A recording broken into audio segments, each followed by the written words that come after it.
Chapter 1. Neon Lights. Alonzo.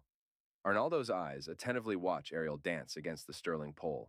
His lips twist into a grin as she flings her bra into his lap, her breast motion along with her erotic dance. Leaning over, he slips money into the side of her thong. The red neon lights flicker behind her as she dances for him. Arnaldo, I call out. Ariel grinds against his lap as he dirty talks at her in Italian. She doesn't know how foul his words are. Arnaldo, I speak gruffly. His shoulders tense at my tone. What do you want, Alonzo? Padre has a job for you now. He grumbles beneath his breath as he hops up. I'll be back in an hour, Ariel. Her dark lips lift into a smirk. Sure, baby. I'll be here waiting just for you. I walk with Arnaldo into Padre's office. You called for me? Arnaldo inquires, a dark brow arched. Padre nods his head, standing from his chair. See Arnaldo. I need you to go get the truck from Dewey's. His guard whispers something into his ear. Change of plans. I need you to kill Enzo. He stole cash from one of the trucks. You know I don't do that, Arnaldo states, arms crossed over his chest. Padre places his deep golden frames on his face. Alonzo. I nod and head for my car, heading to Enzo's restaurant. Elsie, wiping down the last table, I wipe the sweat off my forehead with the back of my arm. The bell above the door dings and a very tall, handsome man walks in. His hair slicked back, wearing a very expensive suit, takes a seat at the bar. He adjusts his cufflinks as his eyes sweep our surroundings before landing on me. Hi, may I help you? I ask, brushing my hair behind my shoulder and stretching a polite smile. His gaze flickers to my own and exchanges a genuine smile. Hello? I'm just waiting for Enzo. Does Enzo know you are here? I ask softly. He nods. Yes, he does. We are closing in 5 minutes, but can I get you a drink? His dark maple eyes trail the menu. A black coffee if it isn't much trouble. Swirling on my heels, I pour the last of the hot coffee into a mug and lay it on the bar top in front of him. Thank you. You're welcome. Is there anything else I can get you? He smiles and waves me off. You've done plenty. Thank you. Would you like me to let Enzo know you're here? His eyes darken. No. He snaps roughly. His face softens as I jump in my spot. He's a busy man. He'll come out when he's ready. I nod and head into the kitchen. Carlisle, I whisper as I approach him. He turns to look at me. There's a man here. He says he's waiting for Enzo. What's his name? He pulls his hairnet off, his long dreads falling past his shoulders. I didn't ask. He turns off the kitchen lights and peels through the window on the door. Okay, I'll let Enzo know. It's late, you should go home. Thanks, it's been an awfully long day.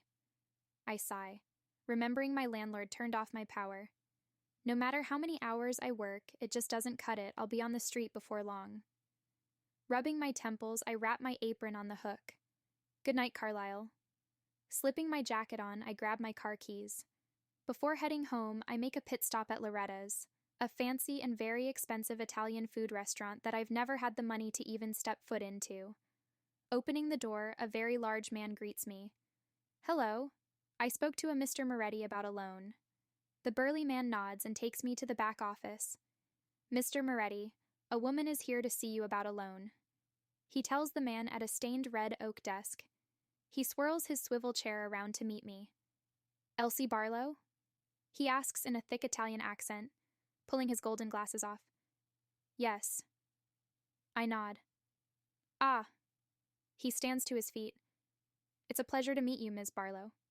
He shakes my hand with a light squeeze. You as well. He grabs a yellow envelope from a drawer. Here's your money. It's 2,000 even. You can count it if you'd like. Do I need to sign anything? He shakes his head with a kind smile. No, nothing like that. You've done all you needed to do. Have a wonderful night. Drive safely.